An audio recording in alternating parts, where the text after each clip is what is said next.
Teoría de los tres mundos, M1, M2 y M3. El mundo M1 era el mundo físico, mundo que hemos descubierto a partir de la revolución científica de la modernidad.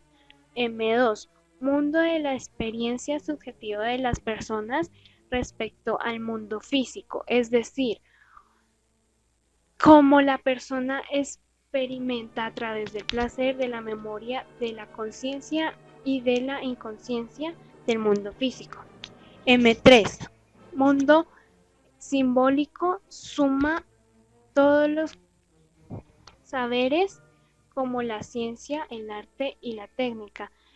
Está acumulado a partir de publicaciones, libros, etc. Relaciones entre los tres mundos. Evidentemente, el mundo físico produce el mundo del conocimiento subjetivo sobre este mundo físico. M1 produce M2. Y desde luego el mundo de las ideas no existiría sin el conocimiento a partir de cada persona y contrastado con el conocimiento de otras personas. M3 no existiría sin M2. Además, M3, el mundo del conocimiento influye sobre nuestro saber de M1, el mundo físico, pero también sobre M1 no directamente.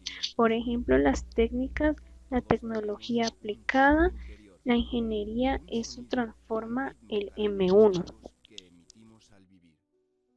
El racionalismo crítico es la base principal de la filosofía de Karl Popper. Consiste en hacer una crítica a las teorías establecidas por la ciencia y se opone expresamente al positivismo lógico. Igualmente, nuestra oposición de Popper al empirismo, basada en el de la naturaleza y la experiencia de los sentidos, también es la formación del conocimiento, pasa a ser parte también fundamental como un proceso evolutivo que parte de problemas y tiene intentos de solución y exclusión de intentos fallidos. Uno de los hombres visionarios filósofos que descarnan la realidad en pedacitos y la expresa, no sé si exista, aunque vea la noche estrellada, solo son destellos de ciclos de luz en el universo, energía dispersa, que uno se ha tragado algún hoyo negro en el lejano horizonte, tan lejano que no logro bien percibir, porque soy un gusano virtual, paralelo en el universo, de mí mismo, porque no soy ni quién soy. Entre el polvo asfixiante de la indiferencia y silencio, silente de un mundo, claro, el movimiento, que está muriendo, pero refutando en esa realidad, y vive intensamente. Popper bastaría con delimitar rigurosamente el terreno propio de la ciencia, sin que fuera necesario negar la eficacia de otros discursos en ámbitos distintos al de la ciencia. También dirigió sus críticas hacia el verificacionismo, que mantenía a los miembros del círculo y defendió que la ciencia operaba por falsación y no por inducción. Esta es, rigor, imposible, pues jamás se podrían verificar todos los casos sobre la regería de la ley científica. La base de control empírico de la ciencia es la posibilidad de falsar la hipótesis. Es un proceso abierto que conduciría tendencialmente a la verdad científica. Su nombre es Karl Raimund Popper. Nació el 28 de julio de 1902 en Viena, Australia.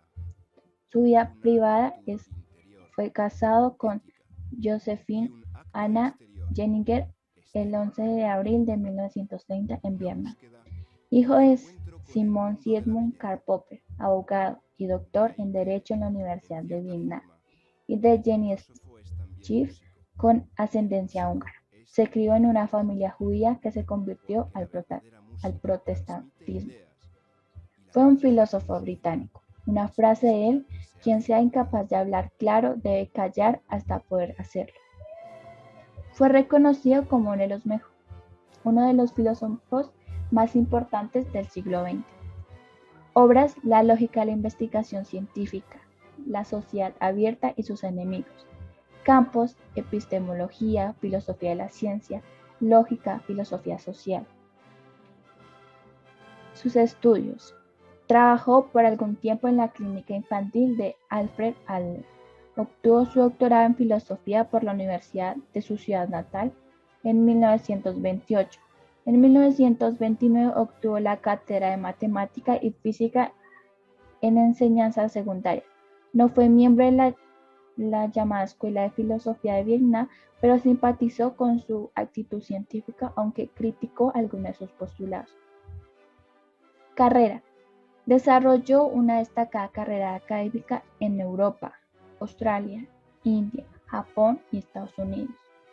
Desde 1937 hasta 1945 trabajó como profesor en la Universidad de Canterbury en Nueva Zelanda y más tarde en la Universidad de Londres. Su pensamiento, conocido por su rechazo de los puntos de vista inductivistas sobre el método científico en favor de la falsificación empírica, reconocido por su defensa de la democracia liberal y los principios de crítica social en una sociedad abierta. Su filosofía política comprende las principales ideologías políticas democráticas, socialismo, socialdemocracia, liberalismo y conservadurismo, a los que intentó reconciliar.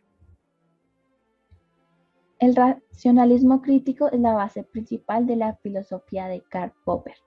Consiste en una crítica a las teorías establecidas por la ciencia y se opone expresamente al positivismo lógico. Igualmente muestra la oposición de Popper al empirismo basado en la naturaleza y en la experiencia de los sentidos. También la formación del conocido para ser parte fundamental con un proceso evolutivo que parte de problemas que tiene intentos de solución y exclusión de intentos fallidos. ¿Sabías que en 1965 fue nombrado caballero de la reina Isabel II? Mi nombre es Mariana Giraldo y les voy a hablar sobre el falsacionismo de Karl Popper. Esta es una teoría en la cual nos habla que no existe una verdad absoluta. Por el contrario, será una verdad provisional. Popper decía que la ciencia avanza cuando lo que ya sabemos es confirmado. Para él la ciencia era una acumulación de afirmaciones falsables que no han sido probadas falsas. Lo sé, es un poco confuso. Analicemos con el siguiente ejemplo. Si yo hago la afirmación que todos los carros son rojos, primero deberíamos comprobar que sea el único color de todos los carros, algo que sería casi imposible. Segundo, aquí es donde entra la teoría del falsacionismo.